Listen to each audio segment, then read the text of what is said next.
Deendayal port કંડલાને મુંબઈના Bombay exhibition centre ખાતે આયોજિત ઇન્ડિયા મેરીટાઈમ વીક 2025માં મેરીટાઈમ એવોર્ડ્સથી સન્માનિત કરવામાં આવ્યું. આ એવોર્ડ કેન્દ્રીય બંદરો, શિપિંગ અને જળમાર્ગ મંત્રી સર્બાનંદ સોનોવાલ દ્વારા રાજ્યમંત્રી શાંતનુ ઠાકુરની હાજરીમાં આપવામાં આવ્યો હતો. આ સન્માન દરિયાઈ ક્ષેત્રમાં ટેકનોલોજીકલ શ્રેષ્ઠતા, બંદર આધુનિકીકરણ, ટકાઉપણું અને નવીનતા પ્રત્યે ડીપીએની સતત પ્રતિબદ્ધતાના પુરાવા તરીકે ઉભરી આવ્યું છે.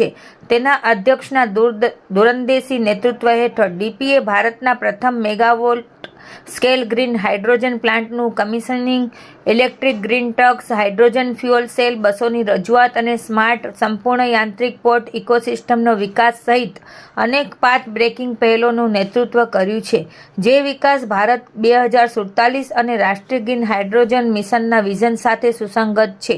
ડીપીએના અધ્યક્ષ સુશીલ કુમાર સિંહે આ સીમાચિહ્નો પ્રાપ્ત કરવામાં તેમના સહકાર અને સમર્પણ બદલ તમામ હિસ્સેદારો, બંદર વપરાશકર્તાઓ, ટ્રેડ યુનિયનો, કર્મીઓ અને શ્રમિકોનો આભાર વ્યક્ત કર્યો હતો.